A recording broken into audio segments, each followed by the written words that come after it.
Hi, it's me again. This is the second part of today's videos.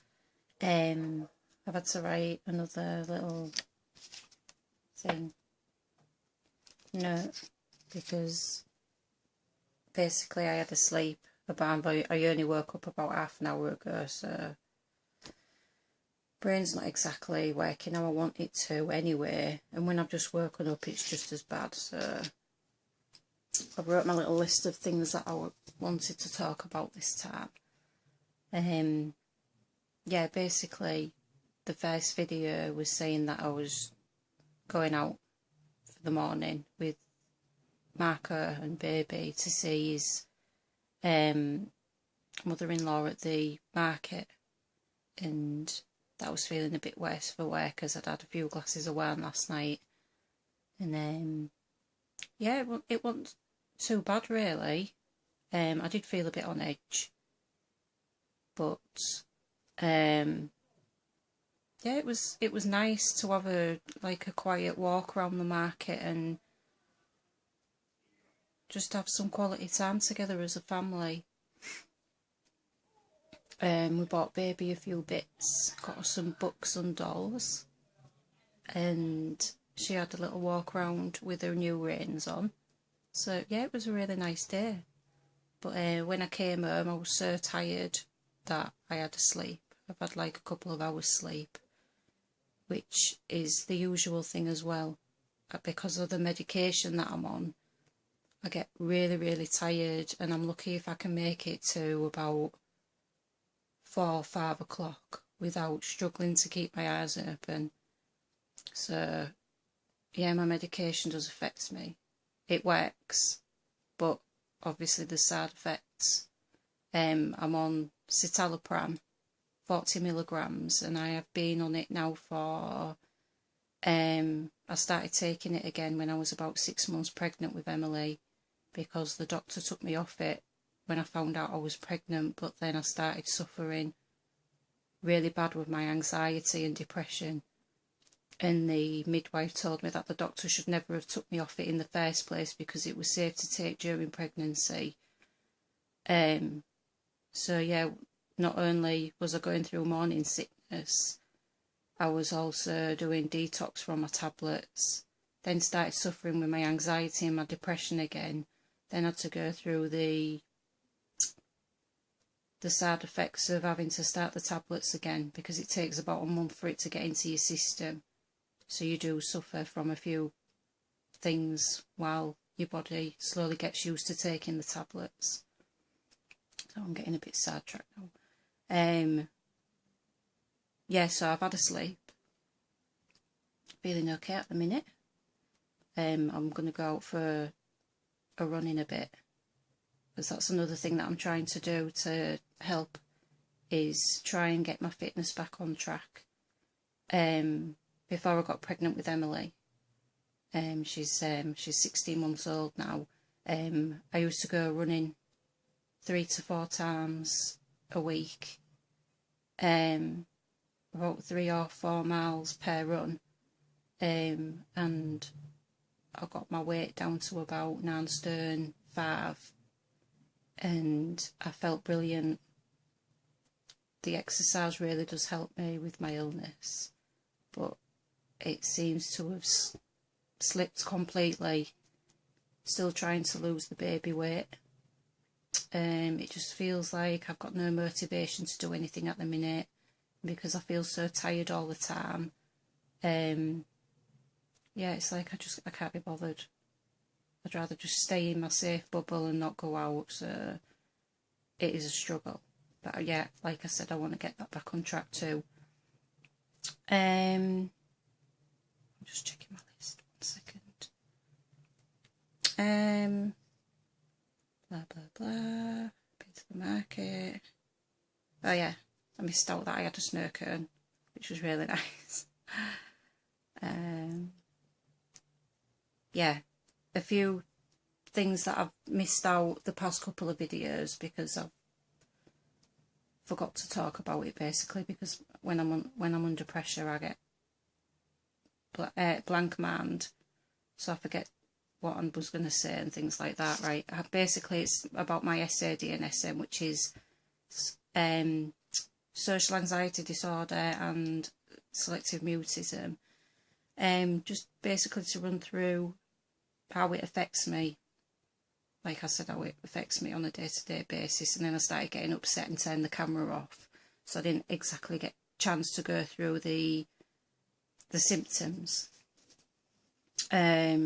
Obviously, anxiety disorder, feel anxious, like all the time. It's not just when I'm out around people who I don't know, or in open spaces or places that I'm not used to going. I'd feel anxious all the time, even when I'm at home. Feel safer when I'm at home, but I still feel anxious. Yeah, when I am out and the anxiety starts, you get the usual things like start to sweat, start to shake, your heart rate goes up, you get dry mouth, you start to feel horrible, like you want to run away from the situation, but obviously you can't because you'd look like a dickhead, basically.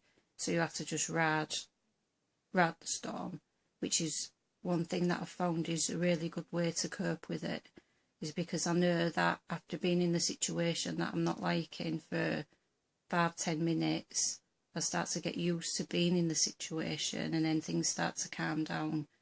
So I just tell myself that, like, after 5-10 minutes, everything's going to go back to, well, not back to normal, but I'm going to calm down, so to just ride the storm.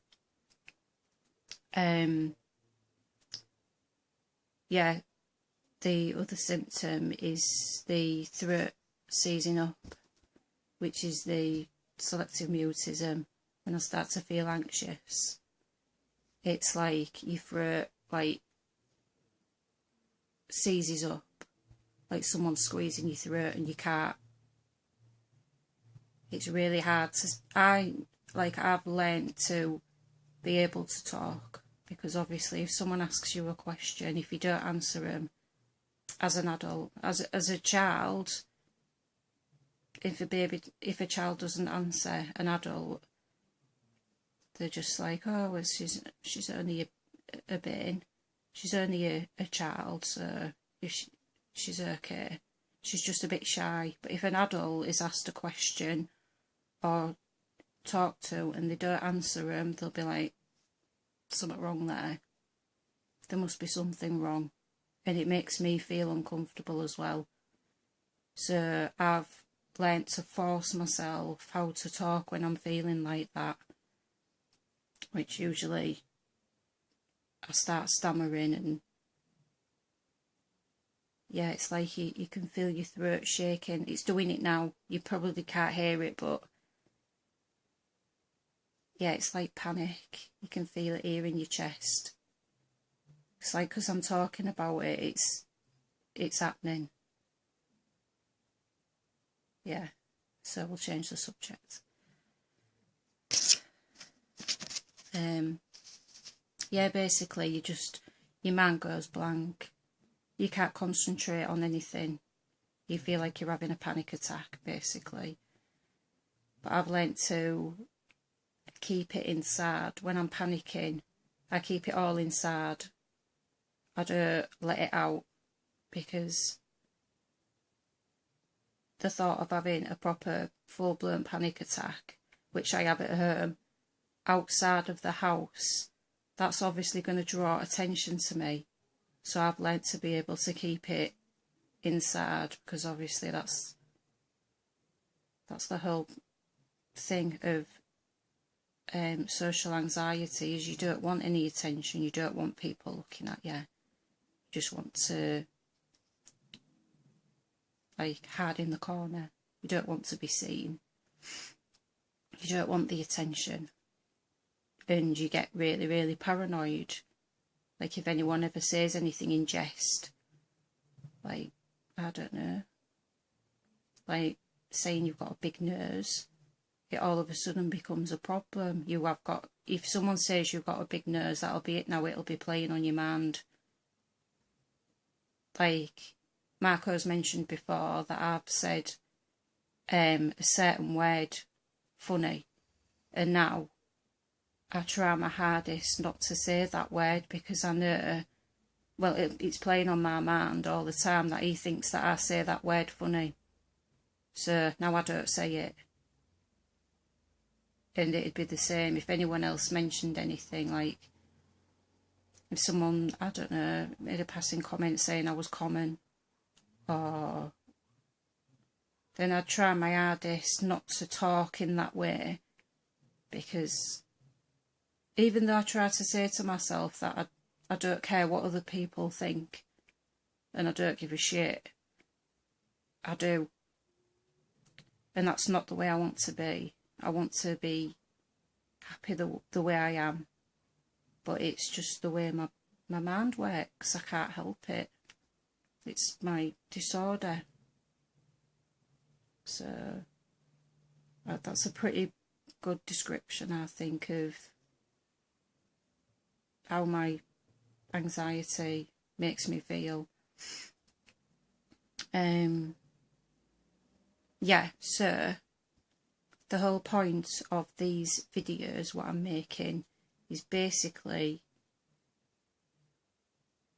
one of the other things is my camera shyness.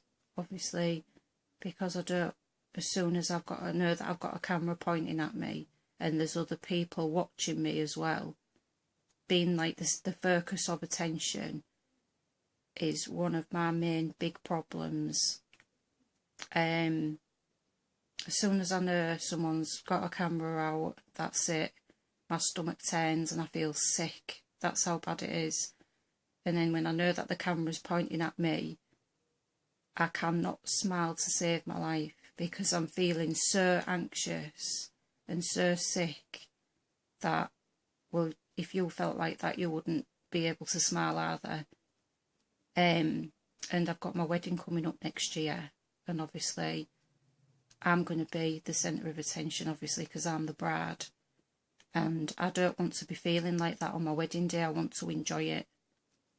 And obviously there's going to be a photographer. He's going to be taking my picture, and everyone's going to be watching me.